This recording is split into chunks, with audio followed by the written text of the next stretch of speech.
Hi guys. Hello बच्चों party. कैसे हो आप सब लोग? कैसी है हमारी छोटी सी पलटन?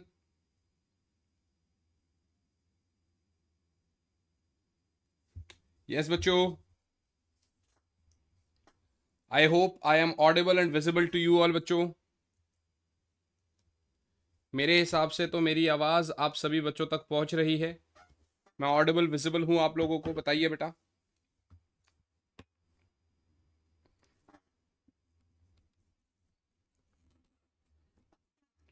क्या मेरी बात समझ में आ रही है बच्चों?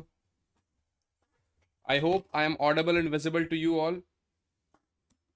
सो यस बच्चा पार्टी, आज के दिन में हम लोग क्या करने वाले हैं यार? आज के दिन में अगर हम लोग देखेंगे ना, तो हम लोग आप लोगों का हीट एंड थर्मोडायनेमिक्स को निपटाने वाले हैं। ठीक है बच्चों, आज क्या करने वाले हैं? हीट एंड थर्मोडायनेमिक्स को निपटाने वाले हैं बेटा। ज़रा ध्यान से देखिएगा, शुरुआत में थोड़ी सी थ्योरी देख लेंगे। इसके अंदर 3 चैप्टर में कवर कर रहा हूँ आपका। 3 कौन सा?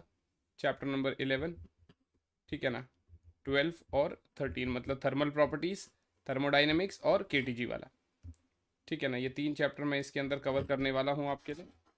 तो आप लोगों को काफ़ी मज़े आने वाले हैं, काफ़ी सही लगेगा आप लोगों को। ठीक है ना बच्चों?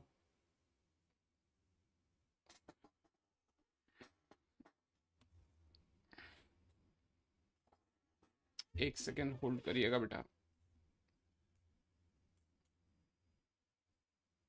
हाँ, अभी ठीक है।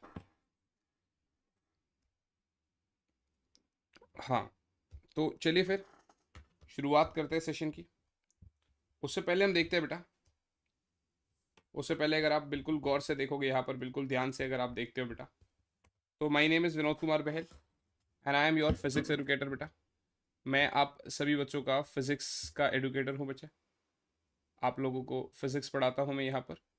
ठीक है ना, इसको मैं थोड़ा सा बस एक बारी ये कर लेता हूँ, थोड़ा सा, बिकॉज ये थोड़ा सा ज़रूरी था, है ना, क्योंकि मेरा आधा शक्ल दिख रहा है, मुझे ऐसी फीलिंग आ रही है, तो फिर वो प्रॉब्लम नहीं होगी, एक बार ही सेट हो जाएगा। हाँ,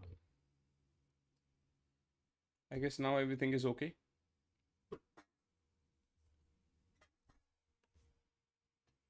ठीक है। सो यस बच्चों, my name is Vinod Kumar Bahl and I am teaching you all physics from past more than 8 years। ठीक है ना, और ये मेरा पूरा क्रेडेंशियल्स है, तो आप इसको देख सकते हो।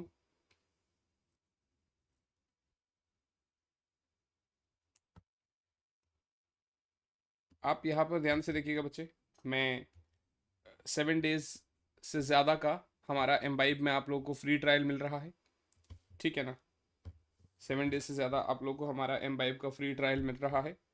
और साथ ही साथ में यार, आप 5 PM हमारी शाम को क्लास होती है, प्रचंड नीट, ये हमारा एक पेड बैच है। इसके अंदर क्लासेस हमारी बच्चा मंडे टू फ्राइडे होती है। इसके अंदर हमारी मंडे टू फ्राइडे क्लासेस होती है, जिसको आपको ज्वाइन करना चाहिए, बहुत मज़े आते हैं। हेलो सर, आप कॉल करने पर फ़ोन नंबर क्यों ब्लॉक कर देते हो? बेटा, मैं तो आपका फ़ोन 2 बार ही उठाया शायद, और मेरी क्लासेस चल रही होती है पूरा दिन, तो मैं फ़ोन डिस्कनेक्ट कर देता हूँ, शायद आपको ऐसा लगता होगा। हाँ, अब ध्यान से देखिएगा बच्चे, ये आपका एक क्या है ना, अगर आप इसको देख पा रहे हैं, तो ये प्राइसेस है हमारे, जो कि बहुत नॉमिनल प्राइसेस है। So you guys can see, can check out this. अब थोड़ा सा आगे बढ़ते हैं बच्चे। इसके अंदर हम क्या क्या करने वाले हैं? जनरल टर्म्स थर्मोडायनेमिक्स में, thermal equilibrium, zeroth law, heat internal energy work, first law of thermodynamics, specific heat capacity. ठीक है ना, thermodynamic state variables, thermodynamic process. बेटा स्क्रीनशॉट ले ले यार, है ना, पीडीएफ नहीं कन्वर्ट हो रहा है, कैसे करूँ? आप कहाँ से भेजूँ आपको? पीडीएफ नहीं कन्वर्ट होता है, स्क्रीनशॉट ले लिया करो आप। क्लास में दिखाता हूँ ना, समय देता हूँ ना स्क्रीनशॉट के लिए। हाँ, so reversible and irreversible processes Carnot engine. थोड़ा सा हम आगे बढ़ते हैं बेटा। आप लोगों को सीधा सीधा ये जो हीट एंड थर्मोडाइनमिक्स है, दो चार चीज़ें हैं जो आपको समझनी बहुत ज़रूरी है, क्योंकि अगर आप ये दो चार चीज़ें भी नहीं समझोगे तो प्रॉब्लम होगा। जो कि मैं बिल्कुल भी नहीं चाहता कि आप लोगों को हो। Got it. सो जैसे इंटरनल एनर्जी की बात करते हैं, तो इंटरनल एनर्जी क्या है? Kinetic energy plus potential energy. Ideal gas की अगर आप बात करोगे तो internal energy due to molecular configuration या पोटेंशियल एनर्जी जीरो होता है, तो ये आपको अपने शॉर्ट नोट्स में ऐड करना ज़रूरी है, ठीक है ना। उसके साथ साथ अगर आप बिल्कुल ध्यान से देखोगे तो उसके साथ साथ अगर आप बिल्कुल ध्यान से देखोगे तो आइडियल गैस की internal energy total kinetic energy बन गई, जो कि कितनी है यहाँ से, ठीक है ना, फॉर्मूला मैंने दे दिया। तो चेंज इन इंटरनल एनर्जी क्या हो जाएगा? बस टी की जगह डेल्टा टी आ जाएगा, यू की जगह डेल्टा यू आ जाएगा। और आइडियल गैस के लिए बेटा इंटरनल एनर्जी सिर्फ और सिर्फ टेम्परेचर पर डिपेंड करती है। यहाँ मैंने आप लोगों को वही चीज़ें करवाई है, ठीक है ना।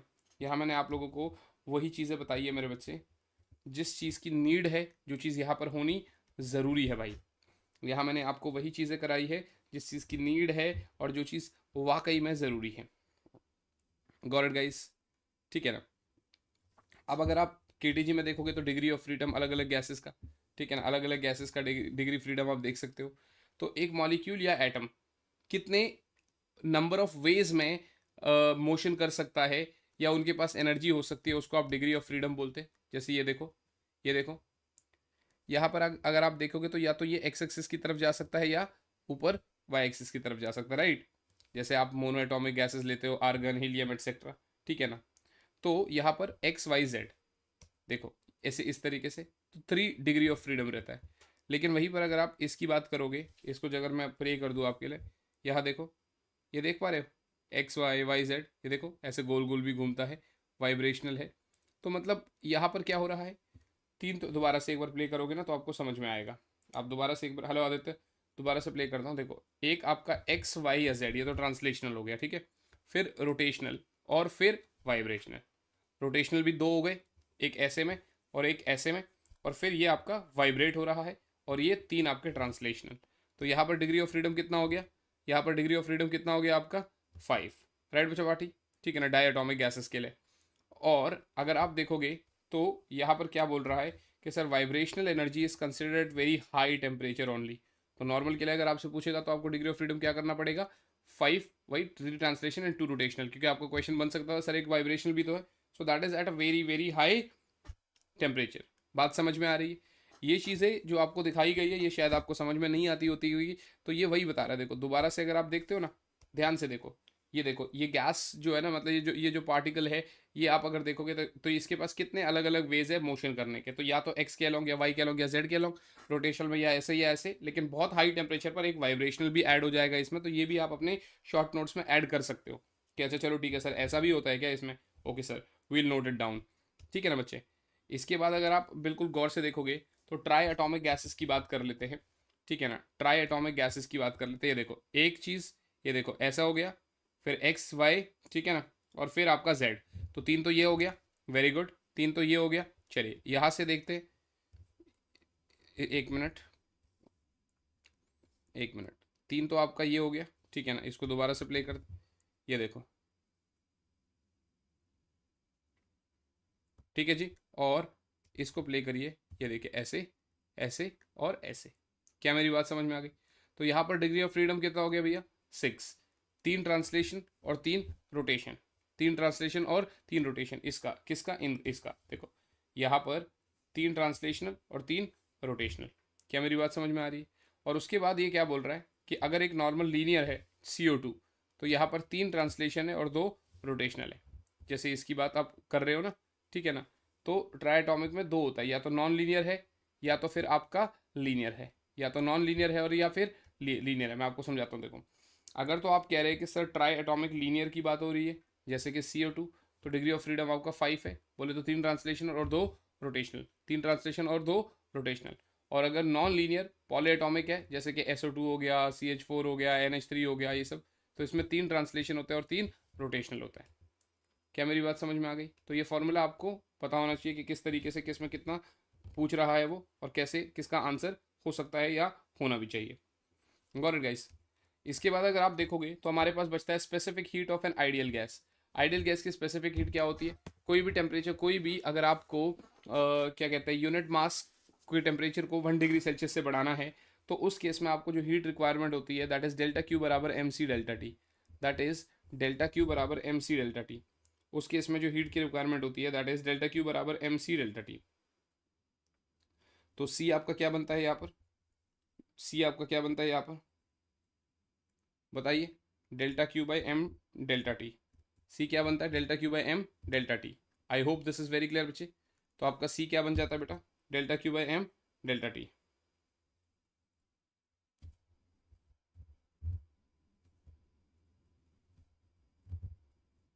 ठीक है बेटा।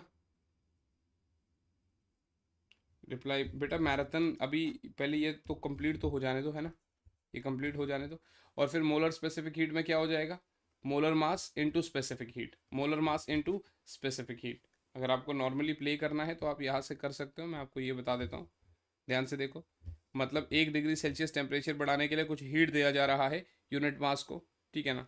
That heat is basically specific heat, that heat provided is known as, the amount of heat required is known as specific heat, ठीक है ना।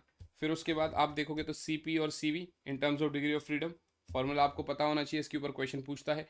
डेल्टा यू आपको ये मिल गया n/2 F R into delta T, जिसको आप N C V delta T बोलते हैं, या C V is equals to F R by two. ये मेयर्स फॉर्मूला होता है, C P minus C V बराबर आर। तो सी पी का फॉर्मूला इस फॉर्म में भी हो सकता है और C P greater than C V होता है, राइट बच्चे पार्टी। और सी पी आपका ग्रेटर देन सी वी होता है। अगर आप ध्यान से देखोगे तो सी पी और सी वी अलग अलग गैसेस के लिए क्या होती है, ये वैल्यूज़ को आप लर्न कर सकते हो। मैं यहाँ पर इसको स्टॉप कर देता हूँ, इसको आप स्क्रीनशॉट ले सकते हो। तो अलग अलग गैसेस के लिए सीपी और सीवी की अलग अलग वैल्यूज़ होती है, अलग अलग गैसेस के लिए सीपी और सीवी की अलग अलग वैल्यूज़ होती है बच्चे, ठीक है। थोड़ा सा मैं खुद को छुपा देता हूँ ताकि आप स्क्रीनशॉट ले सको अच्छे से। ये लीजिए बच्चा, ये लीजिए बेटा।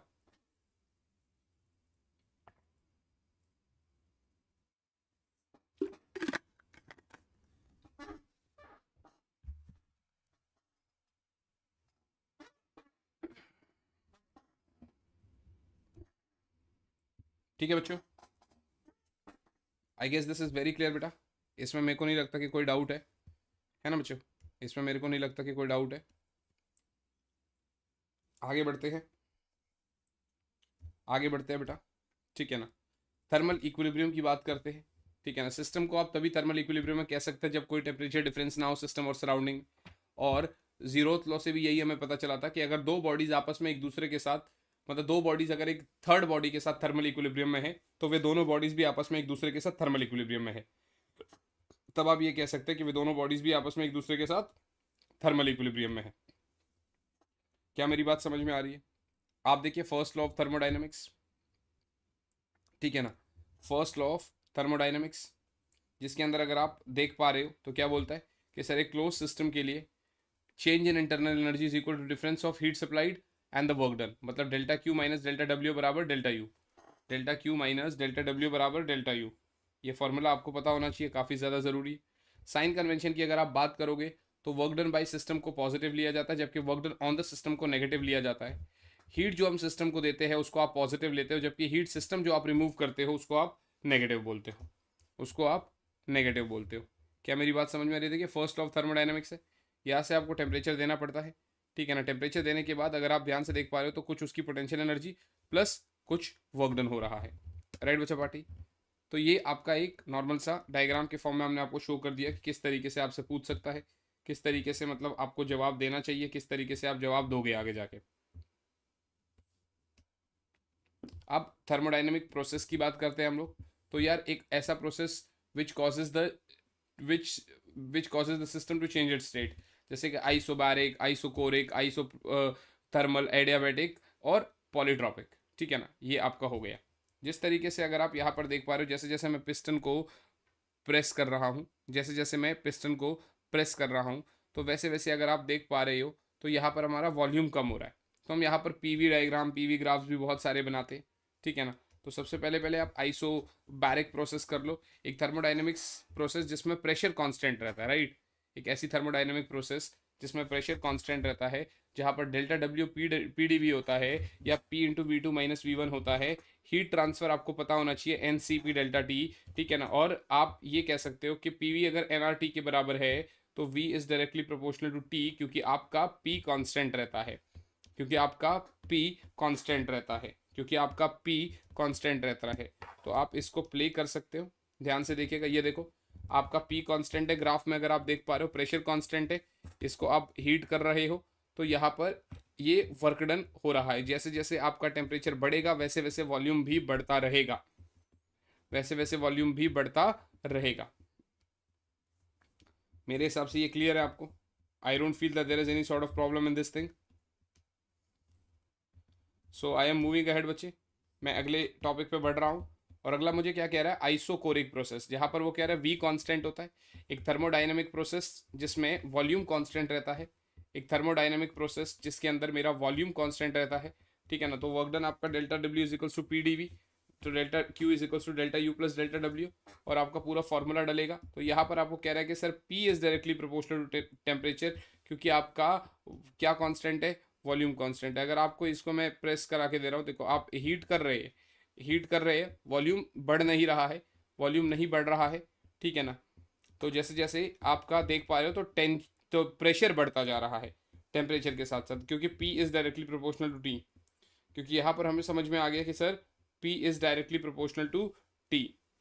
And I hope this is very clear बेटा, I hope this is very very clear to you all. सही है बच्चों।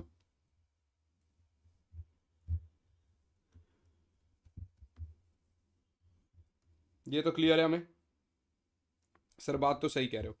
तो अब इसके बाद आता है आइसोथर्मल प्रोसेस, जहाँ पर आपका टेम्परेचर कांस्टेंट रहता है, जहाँ पर आपका टेम्परेचर कांस्टेंट रहता है, जिसमें आप ये कहते हो कि वर्क डन बराबर P1V1 ln V2 by V1। अब इसका सारा का सारा डेरिवेशन तो देखो आप लोग को जब हम क्लास में पढ़ाते हैं तभी करा दिया था, ठीक है ना, बट अभी आपको फार्मूला सारे होने चाहिए। Change in internal energy for isothermal process is given by NCV delta T, ठीक है ना। हीट ट्रांसफर आपको QW के बराबर होता है, so P is inversely proportional to volume, तो इसलिए P1V1 आपका P2V2 के बराबर होता है। अगर मैं आपको प्ले करके भी दिखाऊं तो आप यहाँ से देख सकते हो, आप देखो जैसे जैसे हीट हो रहा है वैसे वैसे अगर आप ध्यान से देखोगे तो यहाँ पर क्या हो रहा है, देखा आपने ये ग्राफ देखा, यानी कि pressure is inversely proportional to volume, यानी कि pressure is inversely proportional to volume, ठीक है ना। इसको देखो यहाँ पर, इसको देखो यहाँ पर,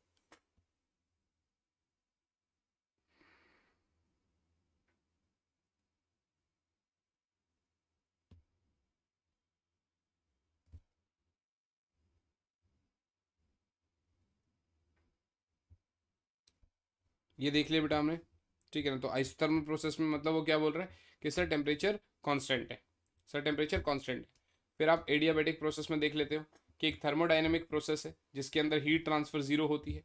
सर एक थर्मोडायनेमिक प्रोसेस है जिसके अंदर हमारी हीट ट्रांसफर जीरो होती है बेटा, ठीक है ना। और वर्क डन क्या होता है ये आपको पता ही है, वर्क डन क्या होता है ये आपको फॉर्मूला मिल गया यहाँ पर, इसमें तो ऐसा कोई प्रॉब्लम वाली बात नहीं है बेटा। तो आपने ये कर लिया, और उसके बाद जैसे ही क्यू जीरो होगा तो डेल्टा डब्ल्यू माइनस डब्ल्यू के बराबर हो जाएगा, पी और V one gamma P two V two gamma के बराबर हो गया, या फिर यहाँ से टी वन और टी टू का रिलेशन भी आपको मिल जाएगा। ये सारे रिलेशन इसलिए ज़रूरी होते हैं क्योंकि यार सीधा सीधा यहाँ से क्वेश्चन पेपर में क्वेश्चन आता है, तो आपको फिर मतलब बाद में घबराओ उससे बेटर तो यही है कि अभी चीज़ें समझ में आ जाए आप लोगों को, है ना बेटा।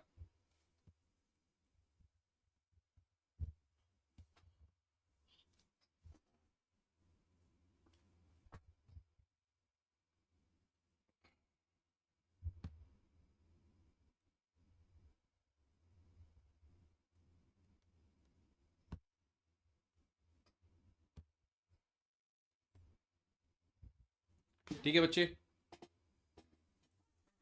I hope this is very clear बेटा, ठीक है ना। लेट्स मूव अहेड बच्चे। अब ये तो हो ही गया, फिर उसके बाद पॉलीट्रॉपिक प्रोसेस क्या होता है, जहाँ पर आप पी वी की पावर एक्स इज कॉन्स्टेंट, ठीक है ना।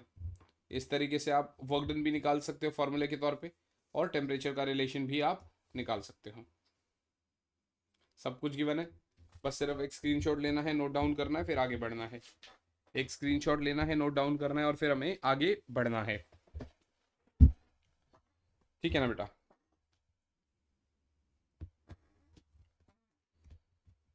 ओके, आइसोथर्मल और एडियाबेटिक प्रोसेस का कंपैरिजन कर रहा है पीवी डायग्राम।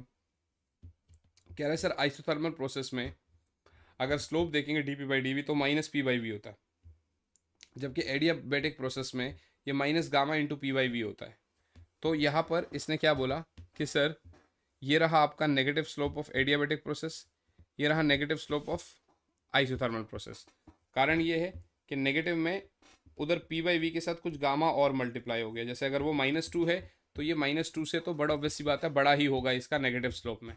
किसका किसका एडियाबेटिक प्रोसेस का। किसका बच्चे, एडियाबेटिक प्रोसेस का। राइट बच्चे पार्टी। नेगेटिव में बड़ा का मतलब क्या होता है, देखिए -4 और -40, तो नेगेटिव में बड़ा मतलब वो वैल्यू छोटी होती है इंस्टेड, ठीक है ना। -40 इज लेस देन -4, -40 -4 से छोटा होता है। जैसे जैसे आप आगे बढ़ते जाओगे, बड़ा नंबर करते जाओगे नेगेटिव के साथ, वो उसकी वैल्यू छोटी होती जाएगी, ठीक है ना। अब ये कह रहा है कि सर साइक्लिक प्रोसेस की अगर आप बात करोगे तो उसमें वर्क डन और हीट ट्रांसफर क्या होता है। कोई भी थर्मोडाइनमिक प्रोसेस है, अलग अलग सीरीज प्रोसेस के हो रहे हैं, ठीक है ना। तो आप यहाँ पर कह सकते हो कि सर साइक्लिक प्रोसेस में डेल्टा यू 0 होता है, तो इसका मतलब ये आपका वर्क डन बराबर हीट ट्रांसफर हो जाएगा फॉर अ साइक्लिक प्रोसेस। जितना भी वर्क डन हुआ उतना आपने बोला कि हीट ट्रांसफर है, तो ये आपका साइक्लिक प्रोसेस का कॉन्सेप्ट समझ में आ गया आप लोग को।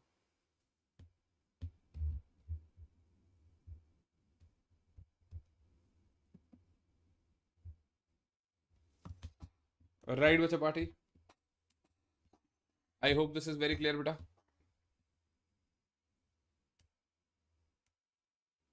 सो यहाँ पर अब आगे क्या चल रहा है, net work done in PV diagram, ठीक है ना। तो work done for a process is इतना एरिया अंडर पीवी कर्व। तो वर्क डन किसी भी प्रोसेस के लिए क्या है, एरिया अंडर पीवी कर्व है। किसी भी प्रोसेस के लिए अगर आप वर्क डन की बात करोगे, that is basically area under PV curve, that is basically area under PV curve. अगर पीवी ग्राफ बना दिया मैंने, अगर ये 1 2 3 है, तो वर्क डन की अगर आप बात करते तो बस उसका एरिया ले लो आप, that is work done under that process,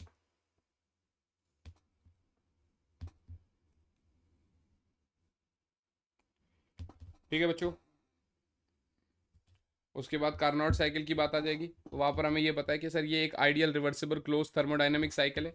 इसके अंदर 4 सक्सेसिव ऑपरेशंस है, isothermal expansion, adiabatic expansion, isothermal compression और साथ ही साथ में एडियाबेटिक कंप्रेशन।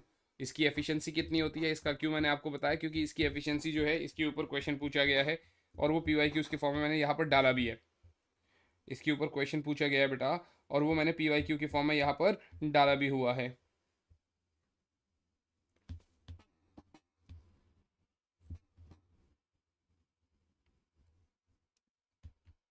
वो तो नॉर्मल प्रॉपर्टीज़ है बेटा, मैं तो अभी बस सिर्फ ये समझ रहा हूँ कि हाँ ठीक है, इसको वो चीज़ें करवाता हूँ आपको जो चीज़ अभी आपको पेपर में आएगी और पेपर के लिए इंपॉर्टेंट रहती है। जैसे आपका हीट इंजन, रेफ्रिजरेटर और हीट पंप, यहाँ पर ये पूरा मैंने बना के दे दिया, किसकी क्या एफिशिएंसी होती है, ठीक है ना, किसकी क्या एफिशिएंसी होती है, ये मैंने आपको यहाँ पर बता दिया, ठीक है ना। अब इसके ऊपर सीधा सीधा हम क्वेश्चन करेंगे ना, तो आपको ज़्यादा बढ़िया रहेगा।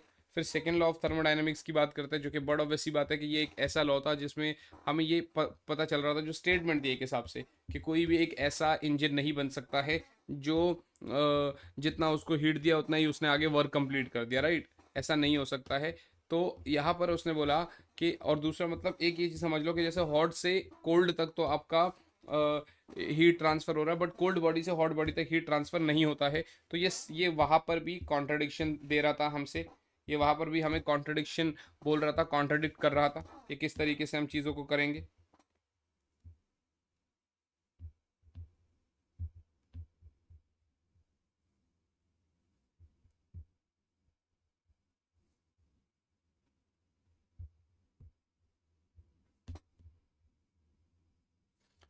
राइट बच्चा पार्टी।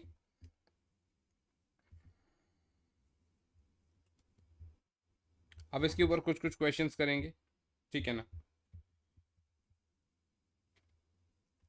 पर उससे पहले एक बच्चा कह रहा है सर हाउ डेंसिटी इज, एक बच्चा कह रहा है sir how density is intensive property. Density एक इंटेंसिव प्रॉपर्टी क्या होता, क्यों होता है।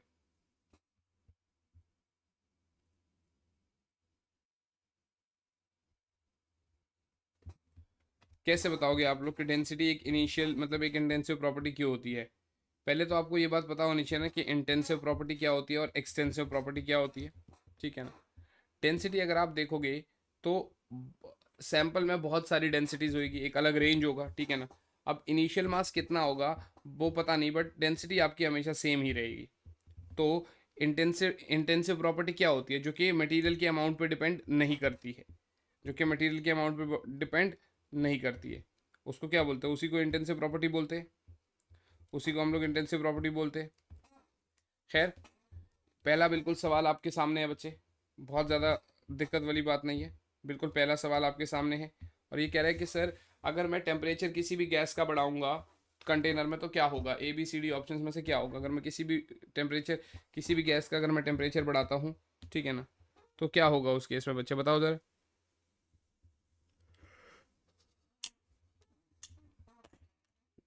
बताइए बेटा।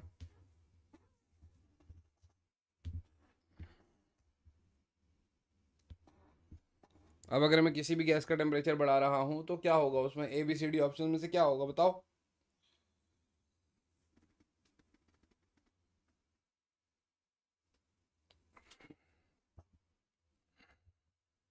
सोच के देखो, बता के देखो।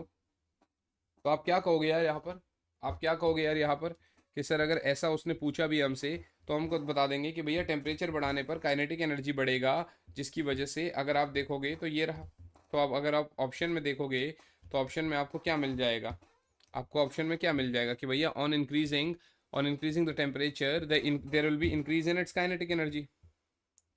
यदि मैं टेम्परेचर को बढ़ा भी दे रहा हूँ तो उसके अंदर एक काइनेटिक एनर्जी का इंक्रीज होगा।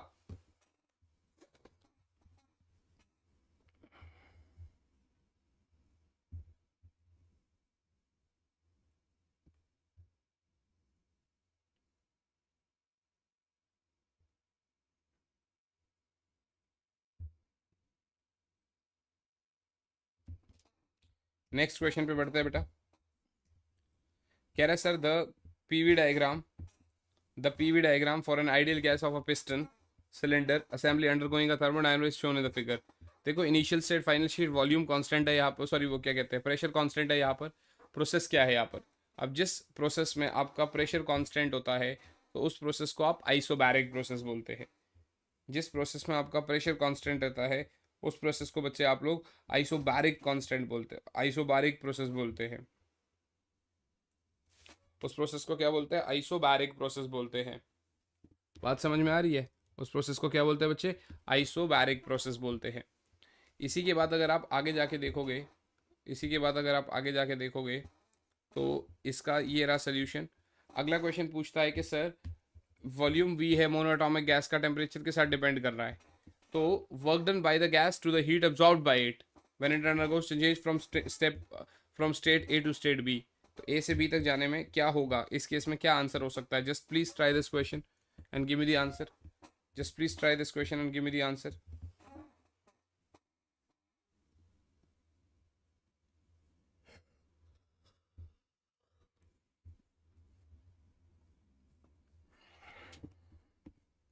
ओके, आप कह रहे हो सर बी आंसर होगा, आप कह रहे हो सर बी आंसर होगा, ठीक है ना?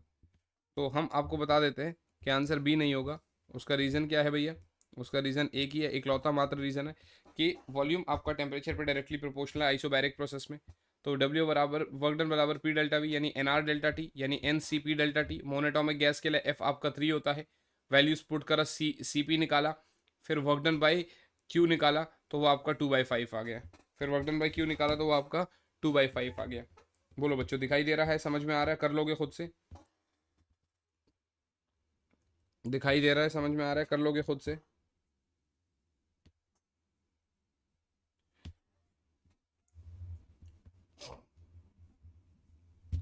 एक बच्चा कह रहा है सर मैराथन कब लोगे? तो मैं सोच रहा हूँ कि मैराथन लेते हैं आप लोग का। मैं सोच रहा हूँ कि आप लोग का एक मैराथन लिया जाए, ठीक है ना? मैराथन लिया जाए, जिसके अंदर मैं कंप्लीट फिजिक्स के सारे फॉर्मूलाज करा देता हूँ आप लोगों को।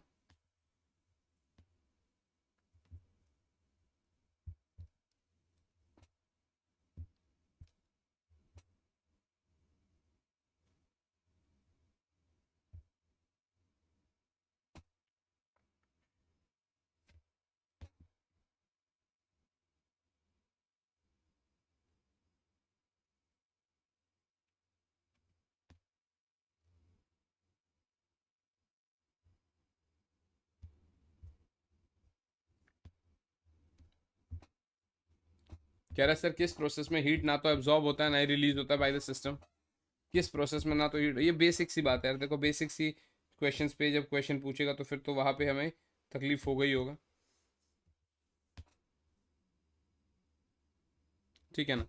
सो हीट ना तो एब्जॉर्ब होती है और ना ही ट्रांसफर होती है, दैट इज बेसिकली, हीट ना तो एब्जॉर्ब होती है ना ही रिलीज होती है, ठीक है ना। और इसको आप क्या बोलते हैं कि सर ये कौन सा प्रोसेस है, इसको बोलते हैं एडियाबेटिक प्रोसेस। इसको क्या बोलते हैं बच्चे, एडियाबेटिक प्रोसेस।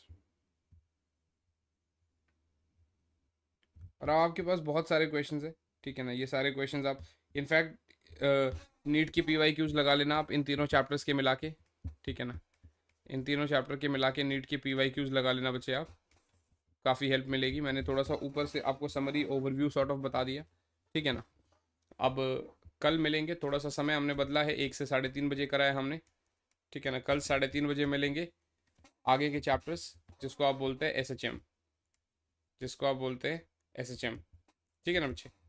क्या मेरी बात समझ में आ रही है? चलिए खैर, आज इसको यहीं तक समाप्त करते हैं। आपको अच्छे से पढ़ाई करते रहेंगे, अच्छे से पढ़ाते रहेंगे, मुलाकात करते हैं आपसे आप ही की अगली क्लास में। तब तक के लिए बच्चों ऑल द बेस्ट बच्चा, बाय गाइस, बाय, यस, जय हिंद।